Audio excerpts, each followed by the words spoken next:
So it appears as if some people are okay with what the NSA is doing, while others see it as a huge breach of privacy.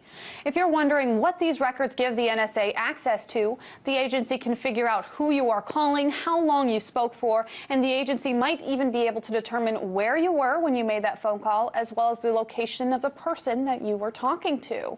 As a result of this discovery, several prominent figures have come out against this court order, like former Vice President Al Gore, Senator Rand Paul, and Senator Mark Udall. And they're not alone.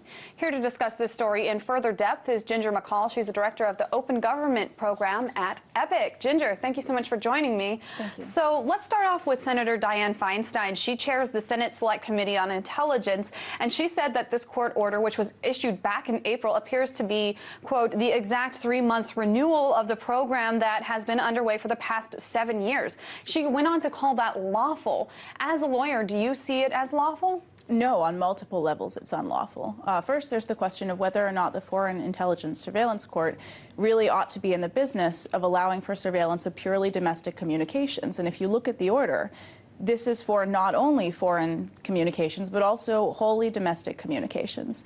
There's also the question of whether or not this is allowed under the Patriot Act. And we've seen one of the architects of the Patriot Act come out and say that it is likely not allowed under the Patriot Act.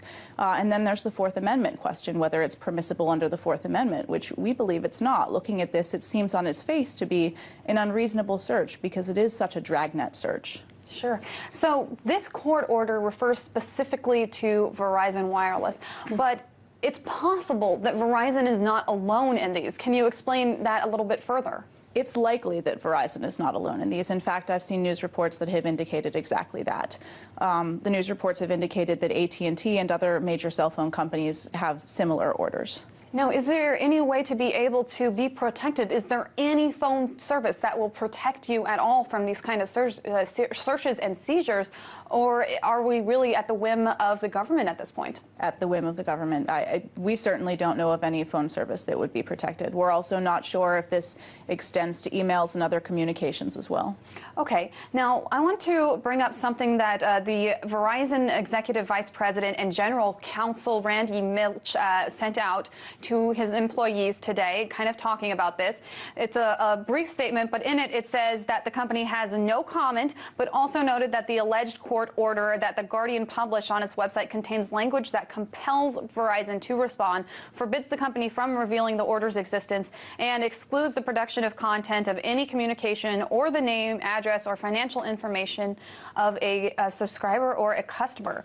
What should we make of this note? Is this Verizon making excuses for itself, or is this just the facts? Well, I've looked at the order, and those are specifically the facts of the order. However, it's a bit misleading. They aren't giving names or addresses or financial information of customers, but it's easily re-identified. There are several identifying characteristics within these records that could be used to trace back to a given person. Now, this is a similar kind of collection of information as what we saw with the AP, the Associated Press, when it's attacked the DOJ for going after a bunch of its reporters' phone records.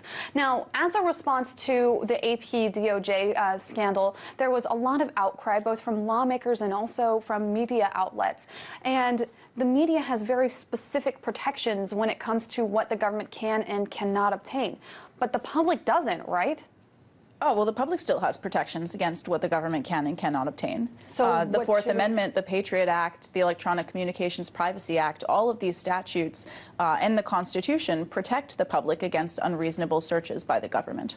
So of all of this information that is coming out, and it's very slim still, there's still a lot of things that we don't know, what are the most pressing issues that you want to know about? Who watches the watchmen? Here, it seems like Congress was asleep at the wheel. There's a committee on Congress that's supposed to be overseeing the NSA. The Foreign Intelligence Surveillance Court is supposed to oversee the NSA. They're supposed to ensure that the agency isn't participating in exactly this kind of wholesale collection and retention of information. And instead, what we see is the Senate on both sides of the aisle making excuses for the agency. And we see the Foreign Intelligence Surveillance Court signing off on surveillance of communications that aren't in any way foreign and are in fact wholly domestic. And finally, is there any kind of information who has this data, for instance, or what exactly they were looking for? We know that this came just a few days after the Boston bombings. Is there any indication what this information is for?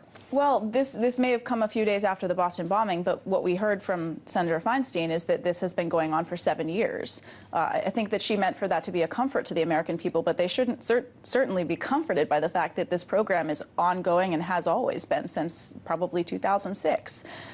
There's no telling, looking at the order, what exactly it was that they were looking for, and that's particularly problematic because if they're going to be participating in this sort of search, there should be some particular thing that they're looking for, a particularized investigation, a particular person that they're interested in, instead of just dragnet surveillance that allows them to pull in all of this information and retain it forever.